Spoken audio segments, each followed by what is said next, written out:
Notre thème, c'est fraternité pour tous. Il y a encore des tas de choses à dire. Donc, je voulais vous présenter Tania de Montaigne, qui est avec nous, qui est journaliste et romancière, bien connue sur les réseaux sociaux et ailleurs, qui est auteur de L'Assignation, Les Noirs n'existent pas. Je voulais vous présenter un de mes amis Facebook que je rencontre pour la première fois, qui est l'imam Hossein Doureish, dont j'aime beaucoup dont les positions, la laïcité combattante, le courage, et qu'on apprécie. On vous remercie, monsieur l'imam, d'être là. Cindy Léonie, une vieille camarade, ancienne présidente de SOS Racisme, membre du CESE et une militante infatigable de la fraternité et de l'antiracisme, et Marie Cabré de Charlie Hebdo, et qui est bien sûr le compagnon de route historique de la fraternité. Alors moi je voudrais, le thème fraternité pour tous, je vais vous passer la parole assez rapidement. Qu'est-ce que ça veut dire?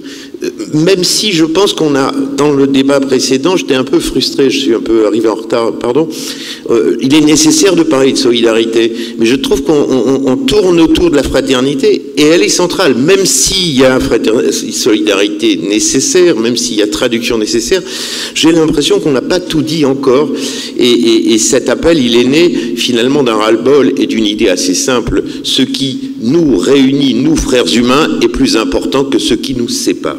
Or, depuis 15 ans, finalement, c'est la pensée néo-réactionnaire, différentialiste, de gauche comme de droite, qui finalement devient l'idéologie dominante, et la fraternité française qui a perdu du terrain, ce sentiment de fraternité naturel, évident, que je le répète, ce qui nous réunit est plus important que ce qui nous divise. Quand est-ce que ça a commencé? Est-ce que c'est un peu la faute d'SOS Racisme jadis qui avait prôné le droit à la différence, chère Cindy?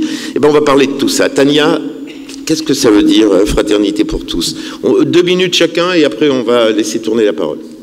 Ah oui, bon. Alors, je ne sais pas ce que ça veut dire, donc je dois vous l'avouer, mais peut-être je sais ce que ça implique. C'est-à-dire que je crois que la fraternité, et j'enlèverais pour tous en fait, je dirais la fraternité, c'est l'acte qui nous permet d'être en vie. C'est notre capacité à nous projeter dans l'autre et à savoir que par l'autre nous sommes. Donc, c'est la première chose qui fait que nous sommes en mouvement. Et c'est la première chose qui fait que nous savons, nous connaissons. Et là, en ce moment, ce que nous vivons, en ce moment, il y a d'autres moments, puisque ce sont des répétitions, en fait. Dès qu'il y a une crispation économique, nous répétons ça. Donc, nous allons essayer de vérifier que si nous étions avec des gens qui étaient exactement nous, quelque chose de nous-mêmes se produirait. Et en fait, ce que nous vérifions quand nous faisons ça, c'est que l'exactement nous n'existe pas. Donc, au fur et à mesure, on voit des groupes qui démarraient avec... alors on est noirs et c'est super, nous les noirs on fait vraiment des trucs extra parce qu'on est noirs, et puis bah oui, mais au fur et à mesure qu'on se regarde dans ce groupe de noirs, on se rend compte qu'il y a des gens, est-ce qu'ils sont vraiment noirs? C'est pas sûr, parce que bon, donc le groupe se réduit parce qu'il y a les noirs, puis il y a les faux noirs, puis après il y a les noirs qui parlent pas comme des noirs, donc ça c'est un problème, donc en fait on les exclut aussi, puis à la fin on reste à 4 personnes dont on a identifié qu'elles étaient noires, mais en fait ce qu'on a identifié de ces personnes, c'est surtout qu'elles ne rentrent pas en contradiction avec nous. Donc en fait elles sont une sorte de miroir, et s'il n'y a pas de contradiction, il n'y a pas d'évolution. Donc c'est en ça que pour moi, la condition de la vie, ça ne peut être que la fraternité, et que dans ces groupes-là qui nous sont proposés comme étant la réponse à la peur, eh bien dans ces groupes-là, en fait, il n'y a que de la morbidité. Et il ne peut y avoir que ça. Et d'ailleurs, les propositions théoriques et les propositions de pensée qui vont avec ces groupes ne sont que des propositions en contre. En général, dans ces réunions, alors je parle des groupes de noirs, mais je pourrais parler, j'ai pas de spécialité, hein, donc je peux parler vraiment des autres groupes, puisqu'ils fonctionnent tous pareil, mais on voit bien que déjà le grand sujet de ces groupes, c'est toujours de parler de l'absent, celui qui n'est pas et qui pose vraiment problème. Donc ce sont des groupes qui sont à la fois contre, mais dans les deux sens du terme, c'est-à-dire il faut vraiment s'opposer pour exister, mais en même temps il faut aussi s'adosser. Donc si on enlève ce contre, s'il n'y a plus de tuteur, il n'y a plus de groupe, en fait. Donc c'est dire à quel point ce groupe n'est fait que de vide. Donc la fraternité, en fait, c'est la seule condition d'être plein et d'être à soi-même parce qu'on est aux autres. Donc voilà, moi, si je devais dire ce que ça évoque pour moi, c'est simplement cette notion-là. Bonsoir, chers frères, chères sœurs, chers grands maîtres. Je vous remercie pour l'invitation. Pour répondre à votre question, mon cher Georges, je trouve quand même une difficulté à définir un peu la fraternité, mais j'ai envie de dire comme ça, c'est une monnaie, comme on s'appelle, très rare, que tout le monde cherche dans la vie. On parle beaucoup, c'est une belle notion. Mais de ma position d'imam, de mon environnement, de ma vie quotidienne depuis quelques années, je trouve quand même qu'on parle sur une notion qu'on aime beaucoup voir, qu'on aime vivre, mais elle est très rare. Et on l'a affragmentée, on l'a cassée. J'ai l'impression de vous dire à qui vous posez la question. Est-ce à l'imam que je suis ou à l'être humain que je suis aussi? Si je vous parle d'imam, on va se plonger dans une fraternité religieuse, sectaire, étroite, qui casse, qui détruit la fraternité humaine. Et si je vous parle comme un être humain, je vous dis qu'il y a vraiment un refus quotidien de cette idée qu'on est tous de la même famille, qu'on vient tous de la même source, qu'on vient tous, comme on s'appelle, de Adam et Ève, comme l'histoire dit, globalement. Mais on vit ce refus quotidien, comme on s'appelle, de cette idée. On insiste, il y a des facteurs, il y a on insiste, comme on s'appelle, à refuser cette fraternité, à ne pas l'accepter, afin de rester regroupé dans cette pseudo-fraternité sectaire, religieuse, qui base sur des textes, comme on s'appelle parfois, et des arguments que je dis, on va développer peut-être après, est-ce que vraiment ces textes, est-ce que vraiment ces idées, c'est pas eux notre malheur qui casse cette fraternité humaine qu'on rêve tous de l'avoir? Ce que je peux vous dire pour le moment. Sur la fraternité, revenir peut-être sur le titre de notre table ronde, la fraternité pour tous, et vous dire d'emblée que dans la conception que je peux avoir de la fraternité, j'ai l'impression qu'on est face là à quelque chose de très de l'ordre du pléonasme quelque part, parce que la fraternité pour chacun, est-ce qu'elle peut exister vraiment? Et donc je crois que la première chose qu'on peut poser sur ce que c'est que la fraternité, par nature, par fonction, par essence, par objectif, par ambition, c'est qu'elle est pour tous, pour toutes et partout.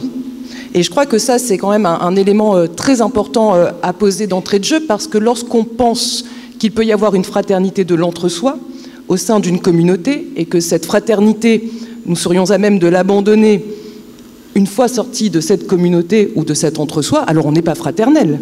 On est dans un espace, comment dire, de collégialité, de sympathie entre les uns et les autres. Mais en humanité, on n'accède pas à la fraternité quand on est en dehors de la fraternité pour tous. Et je crois que cette comment dire, idée très généreuse qui vient définir la fraternité en la dressant d'entrée de jeu comme étant quelque chose à la fois d'universel, à la fois de complet et à la fois de complètement, j'ai envie de dire, séculaire, parce que la fraternité d'aujourd'hui, elle va regarder ceux qui seront fraternels demain, et que nous sommes, nous, à cet instant-là, les héritiers d'une fraternité héritée.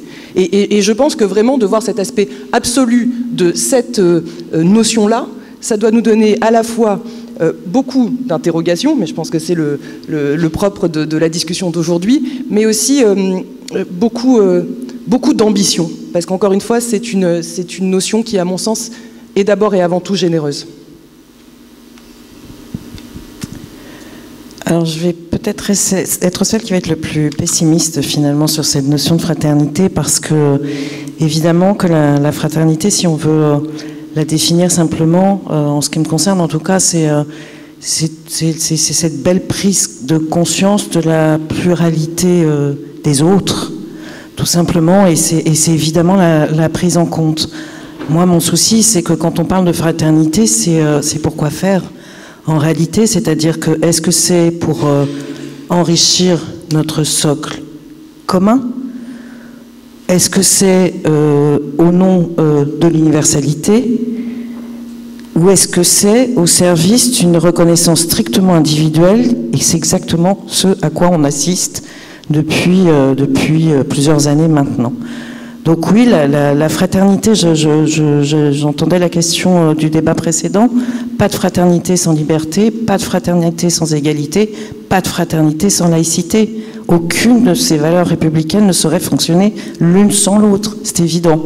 Mais la même question pour la liberté, la même question pour l'égalité, la même question pour la fraternité et la laïcité, pourquoi faire? Pourquoi ce recul de la fraternité? Il y a depuis 20 ans une sorte de mouvement inverse qui fait que le droit à la différence et toutes les multiples revendications qui sont nées à gauche et aussi à l'extrême droite, il faut se souvenir du Grèce, finalement, ont fait que le balancier de l'universalisme est allé de l'autre côté. Est-ce que vous avez ce sentiment, finalement, de la régression, de ce sentiment d'évidence de fraternité? On se souvient du temps où les Noirs et les Juifs, dans les années 60, luttaient pour les droits civiques sans se poser la question de savoir qui était noir, qui était juif. On se souvient de ces luttes de SOS Racisme, n'est-ce pas, chère Cindy, où la simple question, les simples débats qui nous agitent aujourd'hui auraient été aberrants. Qu'est-ce qui s'est passé?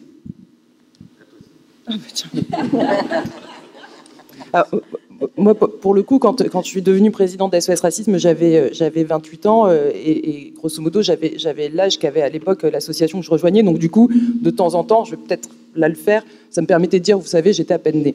Mais blague mise à part, et quand on regarde, en tout cas moi, ce que j'ai pu entendre de ceux qui ont vécu ces combats, etc., je crois que les associations, et pas seulement d'ailleurs les associations, les corps intermédiaires de manière générale, ont parfois eu des rendez-vous manqués, clairement, avec les aspirations des citoyens, avec les attentes du pays.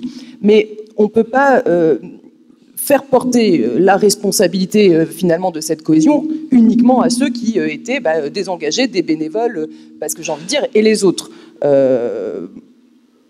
Véritablement, je pense qu'on n'a pas su, c'est pour ça que je parlais d'héritage tout à l'heure, on n'a pas su capter, consolider et accompagner les mouvements au moment où ils se posaient dans des principes universalistes, sympathiques. Parce que, on en parlera tout à l'heure, mais j'ai souvent la discussion avec Marika à côté.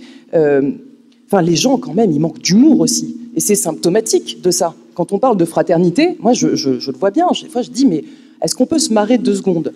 Et vraiment, j'ai l'impression que tout ça me fait dire, effectivement, il y a un ébranlement, effectivement, il y a un socle, une espèce de socle qui commence à se fissurer et qui fait que les uns et les autres sont mal assurés. Et ils sont mal assurés parce que les entourages, les comités de soutien, comme on pourrait les appeler maintenant, se manifestent tantôt, je pense malheureusement à Charlie Hebdo, puis s'étiolent vite, rapidement. Je veux dire, on a très vite vu, moi je me rappelle par exemple à l'époque, je parle de SOS Racisme, à l'époque de l'incendie des locaux de Charlie Hebdo, SOS appelle à un rassemblement sur la place de l'hôtel de ville, on passe la nuit entière à faire des mains jaunes avec « touche pas à mon pote », parce qu'on reviendra sur ce slogan, mais le slogan « touche pas à mon pote », c'est le slogan de la fraternité. C'est dire mon pote, qu'il soit juif, arabe, jaune ou je ne sais quoi, je n'ai pas besoin d'être comme lui pour le défendre. Et ce pote-là, tu n'y touches pas.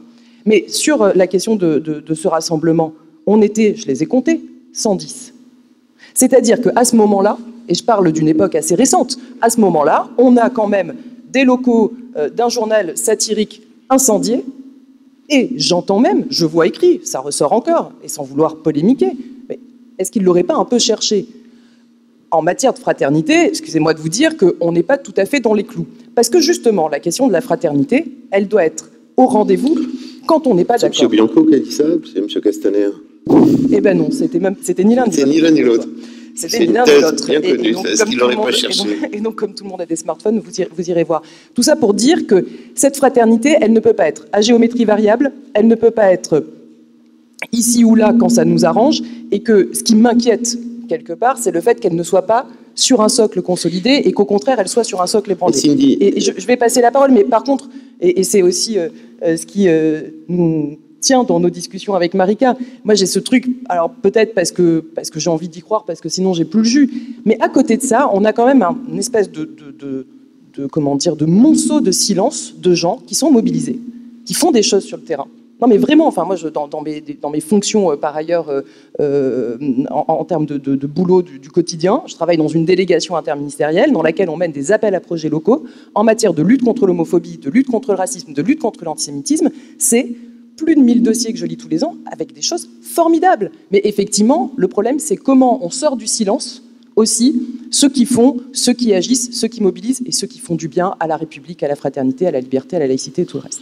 Sortir du silence. C'est vrai que tu pointes une contradiction. On voit bien sur le terrain sociétal et social et associatif, effectivement, une France de la fraternité, de la proximité réelle, mais qui, disons, dans la pensée dominante, n'est pas là.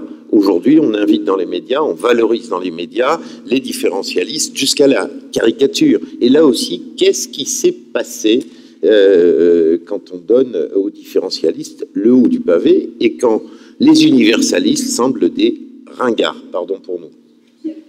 On est passé de... Effectivement, tu parlais d'humour, là, on en manque sacrément, mais on est surtout passé, et là j'ai parlé du domaine que je connais bien, qui est le domaine médiatique, à une trouille absolument phénoménale. Elle existait déjà, mais alors là, elle est juste impossible, vraiment. C'est-à-dire, maintenant, on n'a plus le droit de rire, le mot d'ordre, c'est « faut respecter ».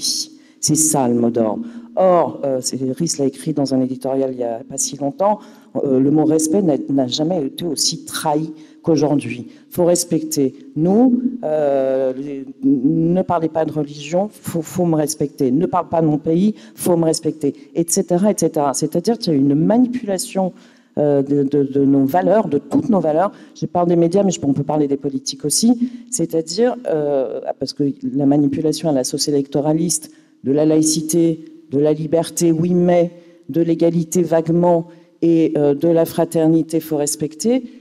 C'est ça qui s'est passé. C'est cette inversion au lieu de penser collectif, de l'intérêt collectif, de penser à soi et de surtout ne pas se confronter au sujet, éviter tous les sujets difficiles, éviter effectivement plutôt ce qu'on appelle les accommodements raisonnables pour la laïcité, par exemple. Éviter tout ça. Voilà ce qui s'est passé. Et on en est là aujourd'hui. On en est, tu parlais de l'incendie, c'était en 2011. On ne va pas rappeler 2015 et tout ce qui s'est passé derrière. Tania, qu'est-ce qui se passe? Comment ça a été reçu, votre position, quand vous écrivez « Les Noirs n'existent pas » et que vous tombez sur des différentialistes blacks qui flirtent ou avec l'extrême gauche ou avec l'extrême droite? Racontez-nous votre vécu, comment dire. J'aimerais vous raconter mon vécu parce que, en fait, quand j'ai écrit ce livre, donc c'est les Noirs avec la majuscule, parce que en fait, quand même, ce qui s'est passé, à mon avis, on se pose la question, mais il s'est passé 2 avions dans une tour, et ça a modifié considérablement la façon dont les choses allaient se penser par la suite. Il s'est passé les 2 avions dans les tours, et il s'est passé qu'en fait, comme nous, moi j'ai grandi avec l'idée que l'universalisme, c'est être blanc et catholique, et donc la couleur, on n'en parle pas. Et donc, nous étions chacun dans l'idée de voilà, il y avait cette idée qu'on est, mais on n'est pas. Et donc, ces 2 avions arrivent dans cette tour, et donc, ce qui se produit par la suite, c'est exactement tout l'impensé que nous avions mis sous le couvercle et que nous prenons en plein visage. Et donc, cette violence qui était faite de dire « tu es ici, mais tu n'y es pas », eh bien, en fait, des gens se sont retrouvés à se dire « puisque vous ne voulez pas de moi, eh bien moi je vais dire que je ne veux pas de vous non plus. Et je vais me définir exactement avec les mots des racistes, des nazis, des esclavagistes. Je vais prendre tout ça, et ça, ce sera moi. Et à l'intérieur de ça, je serai puissant. Et c'est la même chose quand je vois MeToo, c'est exactement ce que j'entends. C'est-à-dire MeToo arrive, et en fait ce que j'entends c'est « ah, la peur a changé de camp ». Et donc, en fait, c'est dire, nous savions que la peur, ça n'avait aucun intérêt quand nous la subissions, mais maintenant, c'est ça que nous avons envie de proposer. Nous avons envie de proposer, la peur a changé de camp. Et bien là, c'est exactement ça pour moi. Et alors, en ce qui concerne le livre, donc moi, j'ai écrit un livre pour dire, je crois que nous sommes tous très différents, de couleur, de religion, mais je crois aussi que ça ne dit rien de nous. Je ne sais pas qui vous êtes, donc je ne vous ai pas parlé. Et donc, en fait, il y a des adjectifs, noir, jaune, juif, musulman, voilà. Mais il n'y a pas de majuscule. Si je mets une majuscule, je crée un nom, et si je crée un nom, je crée donc une identité figée avec un vocabulaire qui irait avec cette identité, avec une nature, c'est-à-dire que j'interdis aussi aux gens d'être au monde, d'être des êtres de culture, ils n'ont plus d'histoire, pas de singularité, et donc je fais ce que font les nazis quand ils disent aux juifs, toi tu croyais que tu étais allemand, mais moi je dis que tu es juif. Ne te trompe pas.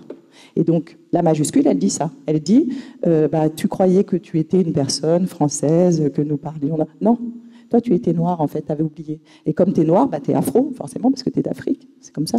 Donc je vais te ramener des siècles en arrière, et puis voilà, toi tu es une personne, bah, tu es noir, tu danses bien, tu cours vite, etc. Tu es juif, bah, tu as énormément d'argent, tu n'as pas de pays. Enfin voilà, donc c'est avec ça que ça travaille. Et donc moi, quand j'ai écrit ce livre, bah, au début je voulais pas l'écrire, hein, ça je vous cache pas que... Quand mon éditeur m'a dit, parce qu'en fait je suis arrivée avec la fumée qui sort des oreilles parce qu'il s'était encore passé un truc qui me consternait, il s'était encore passé un truc de quelqu'un qui n'est pas blanc, qui écrit des choses consternantes, et puis autour justement une presse de gauche qui ne peut rien dire, puisque dire sur un c'est dire sur tous, puisque c'est un groupe, on pense en masse, et donc en fait on ne dit rien, et donc les seuls qui parlent c'est l'extrême droite. Voilà. Et en fait, moi, ce silence, j'en pouvais plus.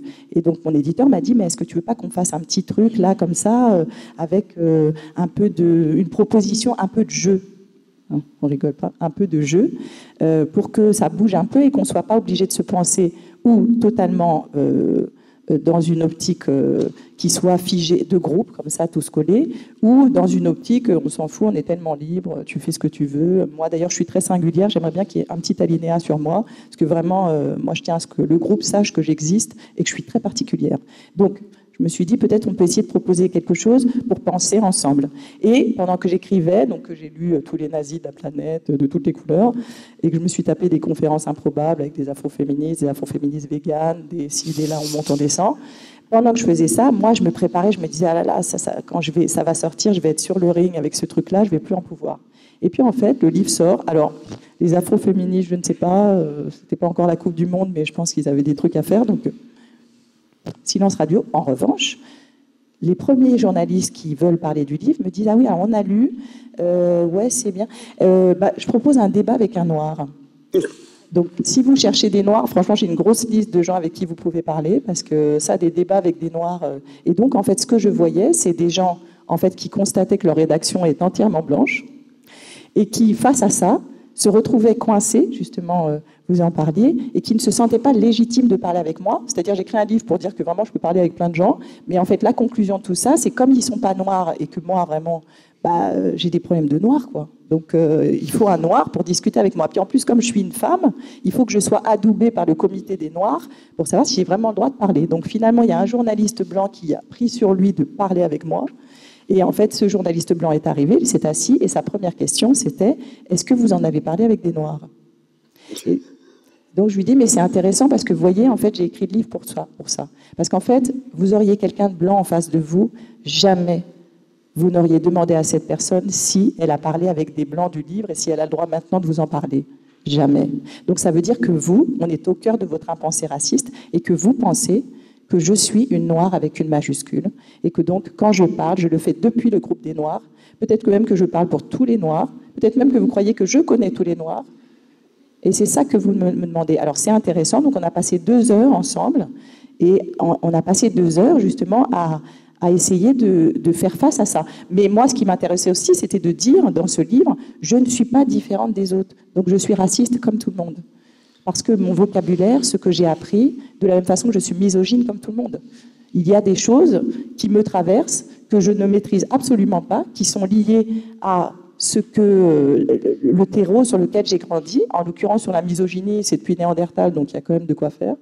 Mais sur le racisme, le code noir a fait que moi, comme tout le monde, je crois que les noirs ont des grands sexes. Hein. J'ai pas vu tous les noirs, j'ai pas vu tous les sexes, mais oui, comment je le sais? Mais c'est comme ça. Et sur les noirs courent vite, c'est génial parce que j'en parlais à ma mère, par exemple, qui est donc la personne qui court la moins vite des gens que je connais au monde. Mais elle me dit, oui, on court vite. Comment ma mère sait qu'elle court vite? Ça peut pas être par sa propre expérience. D'ailleurs, elle court pas, ma mère, mais donc elle aussi, elle croit qu'elle court vite. Et c'est ça qui est intéressant, c'est d'accepter que nous sommes traversés. Et en fait, ce qui fait pour moi la fraternité, c'est le moment où dans cette traversée, on se voit faire. C'est la seule chose que nous avons pour nous. À partir du moment où nous pourrons nous penser, donc nous cesserons de vouloir être des êtres vertueux avec un lieu où il y aurait des gens racistes, on sait où ils sont. Et puis nous, alors on est parfait. Hein. Oh là là, non, moi je suis pas du tout raciste. Pas du tout. Et moi je vois toute la journée des gens qui sont pas du tout racistes. Hein. Sauf que hier, je me suis tapé un débat avec une dame qui a cru judicieux encore de me faire parler avec un noir. Pour elle, c'était un noir. Pour moi, c'était Dany Laferrière, donc c'était ma chance. Mais en l'occurrence, elle nous a fait la totale, quoi. Donc s'il y avait une musique, c'était un noir qui chantait. Ensuite, sur la table, elle avait que des livres écrits par des noirs ou avec le mot noir dedans. Et elle ne s'en rendait pas compte. Et donc, il a fallu un moment qu'on s'énerve, et c'était très bizarre, parce qu'on avait l'impression d'être des Black Panthers, les deux, là, alors qu'en fait, on disait juste, écoutez, en fait, nous, on vous a fait l'amabilité d'être là avec ce qu'on est nous, et vous êtes en train de nous dire, non, non, vous aviez oublié, mais vous êtes des Noirs, quoi. Donc, au cas où.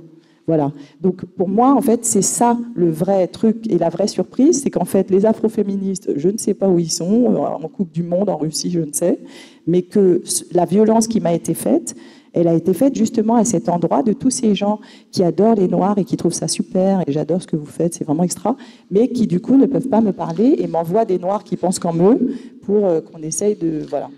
Donc c'est ça, en fait, à mon avis, la vraie chose qui va tout changer, c'est quand chacun se sentira autorisé à dire pour l'autre, je ne suis pas exactement toi, je n'ai pas exactement vécu ce que tu as vécu, mais moi, j'ai envie d'être à tes côtés là-dessus parce que je suis un être libre. Et ma liberté, c'est de pouvoir sentir avec toi ce que tu vis, le partager et être à tes côtés pour dire quelque chose de ce que tu vis. Merci, et j'ai ce droit-là. Merci, Tania.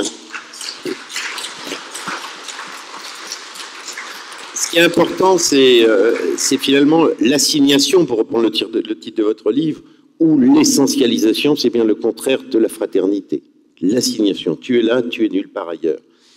Et comment ça se passe dans la communauté musulmane quand on connaît vos positions à Nîmes? Comment votre posture d'imam républicain, courageux, universaliste, qui prend des positions extrêmement courageuses, je le lis... et je vous invite à lire les posts de l'imam Drouish, comment c'est vécu dans ce qu'on peut appeler avec plein de guillemets la communauté musulmane, dans son acception la plus étroite ou la plus large. Est-ce que ce message de fraternité que vous faites passer, passe ou il est contesté?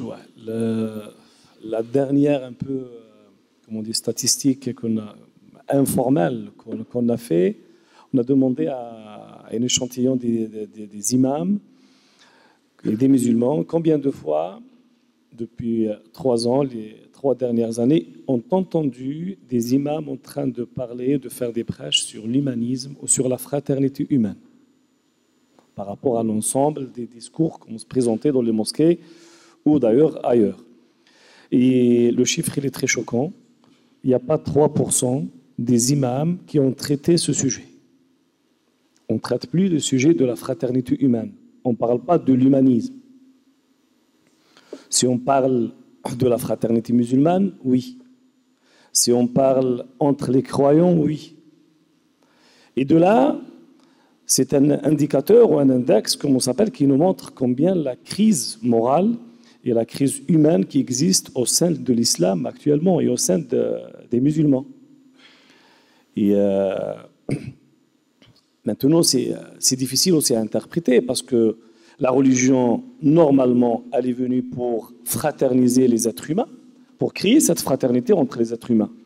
Mais paradoxalement, elle est devenue une séparation et elle construit les murs entre les êtres humains et leurs frères ou les autres. Parce que la religion, elle a été interprétée par l'homme et elle est devenue un moyen de supériorité par rapport aux autres. Donc je suis plein des textes qu'on trouve, comment ça s'appelle, qu'on entend dans les mosquées, qu'on entend dans les assises, qu'on entend... Je parle de l'islam parce que ça me parle, je suis imam, mais ma conviction que toutes les religions sont pareilles. Donc il n'y a pas beaucoup de différence, que vous, les musulmans, vous êtes mieux que les autres. Comment vous voulez que je sois votre frère? Jusqu'à que je vous convertisse à l'islam, et vous serez mon frère. Mais au moment que vous êtes infidèle, et vous êtes mécréant, et vous êtes non-croyant, et vous êtes l'ennemi de Dieu, je ne peux pas être votre frère. Malheureusement, jusqu'à présent, les traductions du Saint-Coran, du Coran, elles sont comme ça. On traduit le non-musulman, un infidèle, un mécréant, un ennemi de Dieu.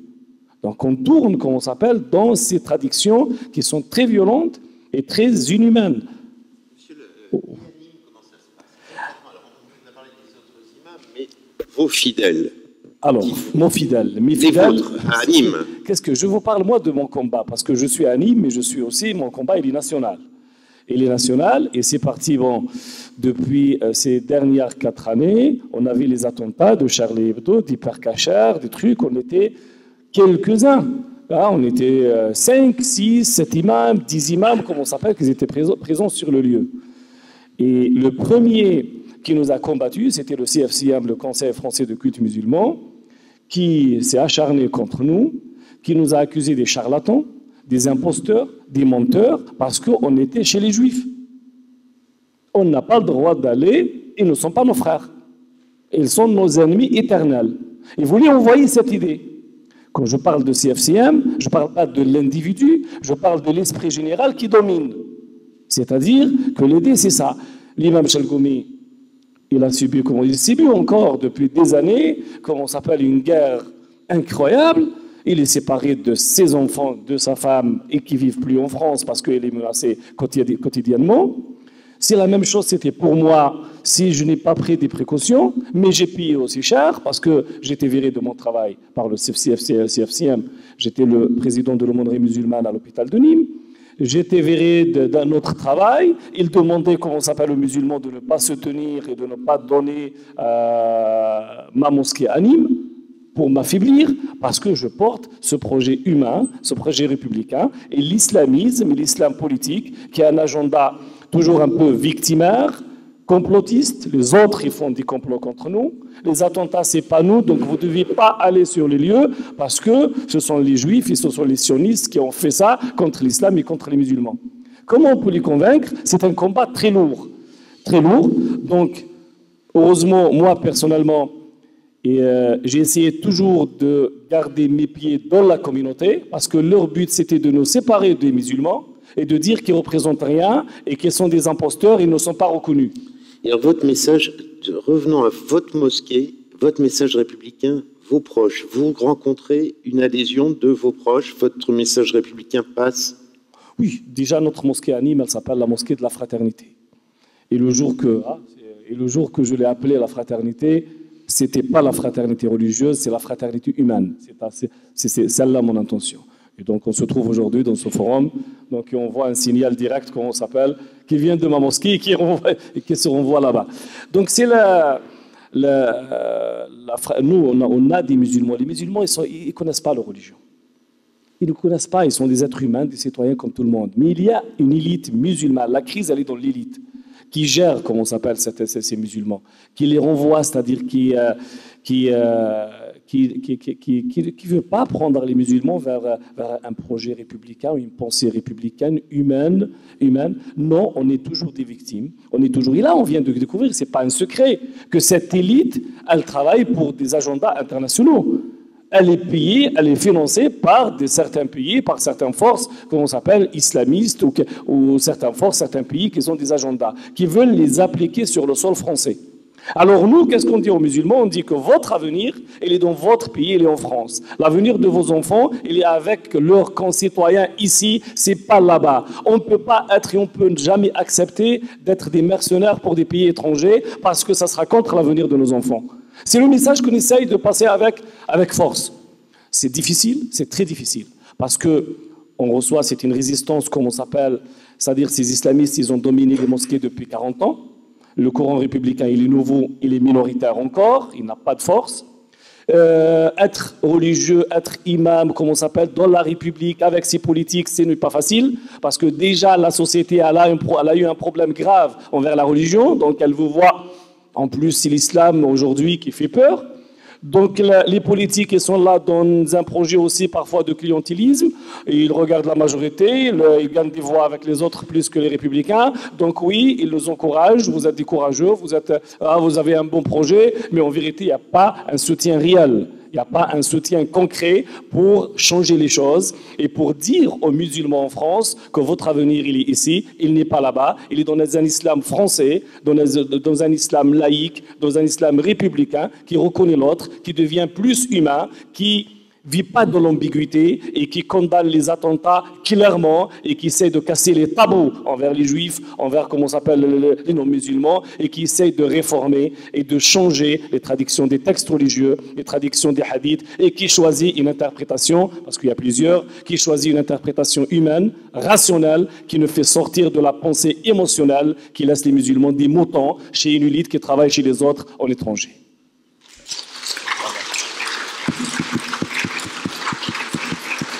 Marika.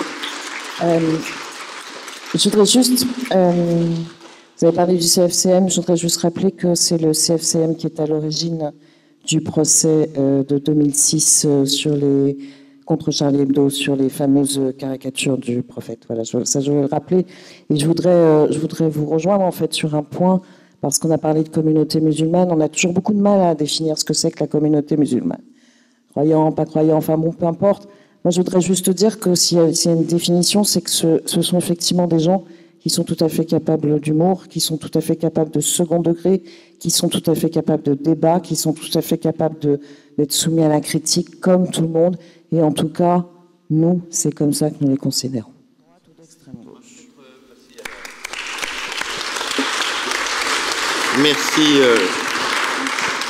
Merci Marika, merci Cindy, merci Monsieur l'imam Drouiche, merci Tania de Montaigne.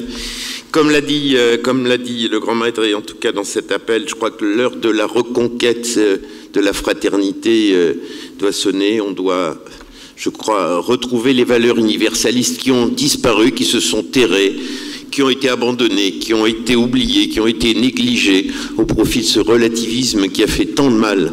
Bref, il faut que la République redevienne la République et qui est ni de noir ni de mâle blanc, mais uniquement des frères humains réellement en action, ce que nous allons être désormais.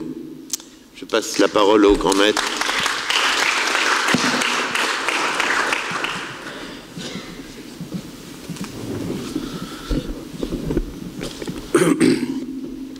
Merci, bonsoir à tous. Pour rebondir tout de suite sur le propos de Marika Brett, j'ai en mémoire cette phrase de l'ami Charb: « J'ai moins peur des intégristes religieux que des laïcs qui se taisent ». Alors oui, nous ne nous tairons pas et nous sommes toujours Charlie au Grand Orient de France et ailleurs. Nous sommes toujours avec vous et nous partageons vos combats. Merci à Marianne d'abord d'avoir fait ce partenariat pour cette demi-journée qui va se poursuivre tout à l'heure par la signature de l'appel. Merci à Xavier Chabois-Chouvel qui a organisé cet après-midi, qui a passé beaucoup de temps et d'énergie.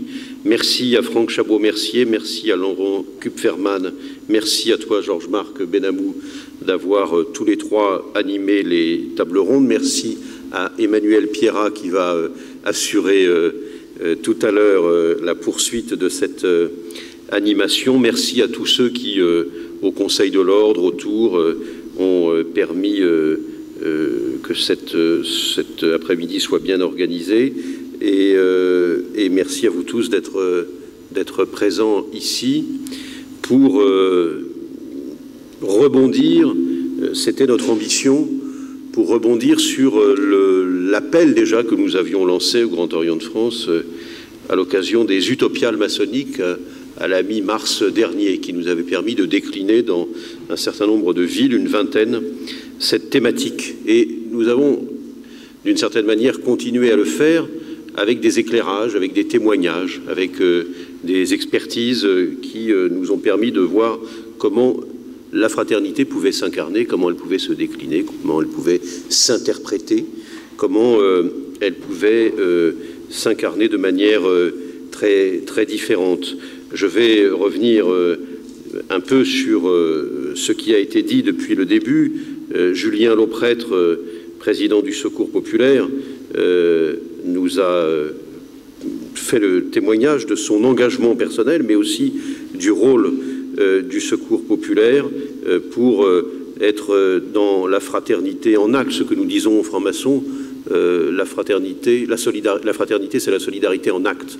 Eh bien, je crois qu'au Secours populaire, c'est un témoignage permanent de cette fraternité en acte qui vient en aide à des personnes qui, dans notre pays et au-delà, ont besoin de cette solidarité pour survivre, pour manger, pour des besoins de première nécessité.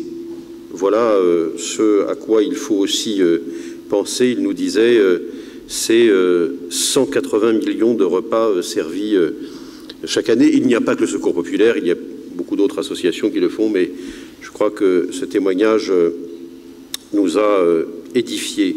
Domiti Coët nous a également témoigné de ce qu'est la fraternité à travers son expérience personnelle et la place du handicap, la reconnaissance des personnes handicapées dans la société, le combat qu'il faut mener pour que les personnes handicapées, en l'espèce son fils, se battre sans cesse pour que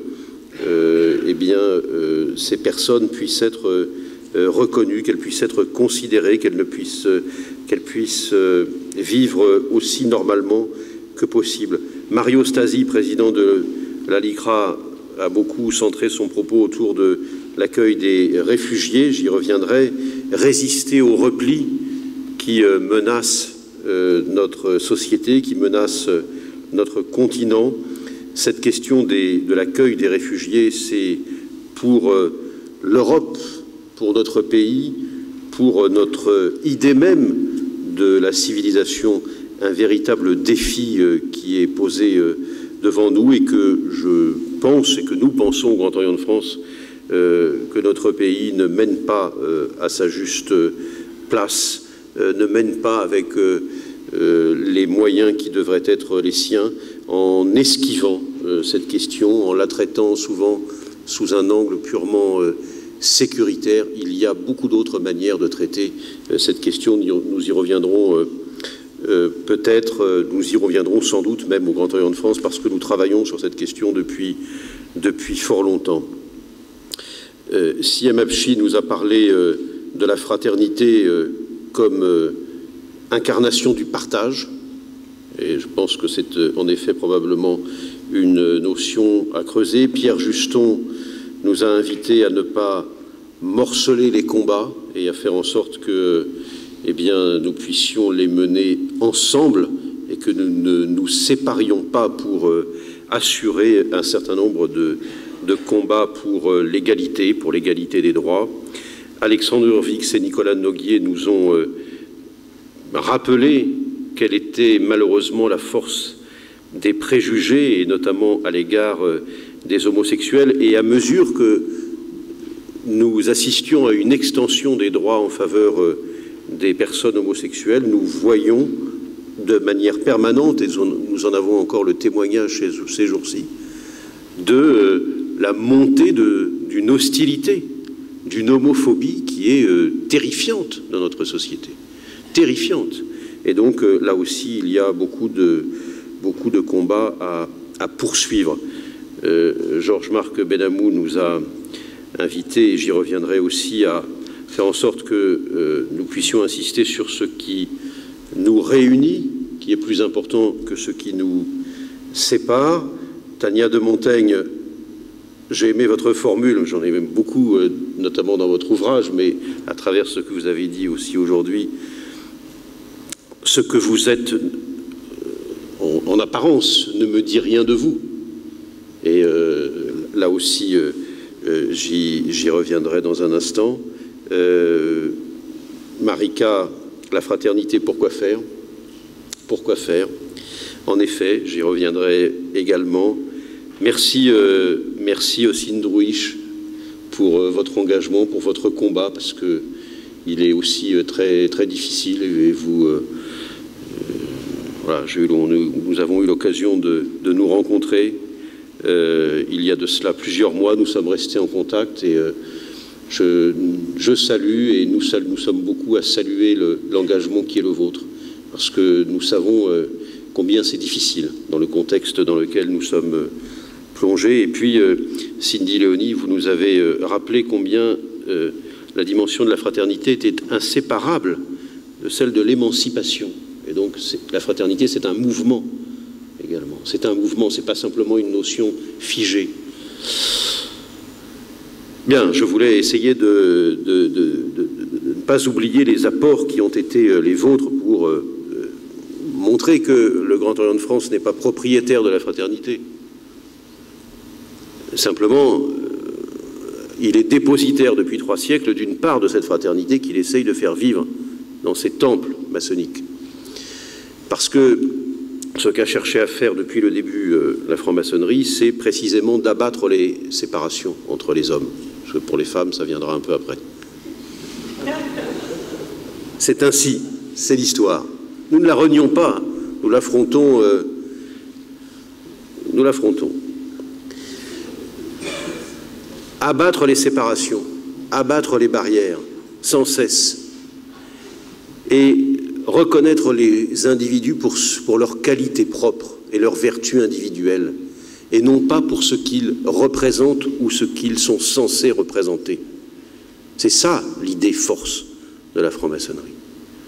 S'attacher, encore une fois, aux vertus individuelles, à l'individu, indépendamment de ce qu'il représente de son apparence. Parce qu'en effet, cela a été dit par plusieurs d'entre vous, nous devons récuser cette idéologie qui sans cesse nous assigne, pour faire écho au titre de votre ouvrage, Tania de Montaigne, et l'assignation qui nous assigne, qui nous enferme, qui fait de nous, qui veut faire de nous des êtres figés, figés dans une identité ou dans des identités dont nous ne pourrions pas sortir, qui prétend que ce que nous sommes, eh bien, c'est quelque chose qui ne peut pas évoluer. Cela a été dit aussi à travers des questions. Toutes ces assignations qui sont pratiquées sans cesse, elles consistent à mettre en exergue des caractéristiques de nous-mêmes que nous n'avons pas choisies. La couleur de peau, le sexe, l'origine, le lieu de naissance, le milieu social, éventuellement le milieu religieux dans lequel nous avons pu évoluer. Tout cela, nous n'avons pas choisi. Nous pouvons, bien sûr, l'accepter, nous pouvons vivre avec, nous pouvons aussi tourner le dos à ces héritages, à ces origines. Nous ne sommes pas enfermés, nous refusons d'être enfermés dans nos origines, précisément pour nous projeter dans une vision de l'homme qui nous permet la fraternité, c'est-à-dire d'aller vers l'autre. Et vers l'autre, nous reconnaissons d'abord ce qui nous rassemble, ce qui nous fait nous retrouver dans l'autre comme frère en humanité ou comme sœur en humanité. Vous l'avez dit aussi les uns et les autres de différentes manières. C'est en effet en reconnaissant les individus que nous pouvons retrouver le sens de la fraternité. Et ce qui se produit dans notre pays comme dans beaucoup d'autres, c'est que nous assistons à une négation de l'individu. Parce que précisément nous sommes enfermés dans des groupes. Et donc on nie la capacité de chaque individu à être différent de l'autre.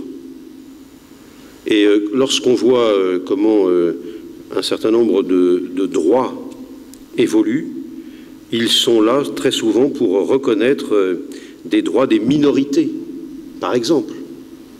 Alors ça peut partir, ça peut relever de bons sentiments, d'une logique qu'on peut comprendre, mais à la fois ça enferme l'individu dans un groupe. Et donc ça nie sa capacité propre à exister, son autonomie. Hein? Emmanuel Kant, quand on lui demandait de définir les Lumières, il disait c'est ce qui permet à l'homme, le mouvement des Lumières, c'est ce qui permet à l'homme de sortir de l'état de minorité, donc de sortir de toute tutelle, quelle qu'elle soit, et donc de s'affirmer comme un être autonome. Et ce qui lui permet, en effet, aussi, après, de reconnaître l'autre comme étant son frère en humanité. Cette fraternité, nous essayons donc, nous, de la porter contre des idéologies qui veulent sans cesse séparer, distinguer, contre des idéologies qui veulent dresser des barrières ou rétablir des barrières entre les hommes, entre les femmes, à raison de leur naissance, à raison de leurs origines. Et pour ne pas être trop long et pour nous inviter ensuite à nous retrouver sur le texte que nous avons élaboré autour de cette notion de fraternité, je voudrais que nous puissions mettre en exergue un texte dont nous célébrons cette année le 70e anniversaire. C'est celui de la Déclaration universelle des droits de l'homme. C'est aussi la raison pour laquelle le drapeau des Nations Unies est de façon un peu exceptionnelle installé ici. La Déclaration universelle des droits de l'homme, qui peut être discutable par certains aspects mineurs à mon sens, je vais vous lire les deux articles, les deux premiers articles. Tous les êtres humains naissent libres et égaux en dignité et en droit. Tous les êtres humains, c'est-à-dire qu'on s'adresse à des individus. Point. Ils sont doués de raison et de conscience et doivent agir les uns envers les autres dans un esprit de fraternité. Point. Article 1er. Universalité, fraternité. Tout y est, mais j'ajoute néanmoins l'article 2. Chacun peut se prévaloir de tous les droits et de toutes les libertés proclamées dans la présente déclaration, sans distinction aucune, notamment de race, alors le terme fait débat en ce moment, et à juste titre, de couleur, de sexe, de langue, de religion, d'opinion politique, ou de toute autre opinion, d'origine nationale ou sociale, de fortune, de naissance ou de toute autre situation. Sans distinction aucune, sans distinction aucune. De plus, il ne sera fait aucune distinction fondée sur le statut politique, juridique ou international du pays ou du territoire dont une personne est ressortissante, que ce pays ou territoire soit indépendant, sous tutelle, non autonome ou soumis à une limitation quelconque de souveraineté. Voilà, tout est dit, ou presque. Et donc ce texte, chers amis, il vient bien sûr en écho à la Déclaration des droits de l'homme et du citoyen du 26 août 1789, tous les hommes naissent libres et égaux en droit. Il fait aussi écho au combat, je le disais tout à l'heure, qui a été celui de la franc-maçonnerie depuis ses origines et que le chevalier de Ramsay, je m'adresse en particulier aux francs-maçons qui le connaissent, de 1738, définissait ce qu'était la République universelle et la manière dont elle devait se construire comme utopie, mais que les francs-maçons fabriquent à chacune de leurs tenues, dans leur temple, en se réunissant précisément pour abolir les catégories du monde profane. Dans les temples maçonniques, dans les tenues, il n'y a ni noir, ni blanc, ni grand, ni petit, ni patron, ni ouvrier, il n'y a aucune catégorie du monde profane qui vient interférer dans le travail, dans la reconnaissance de l'autre.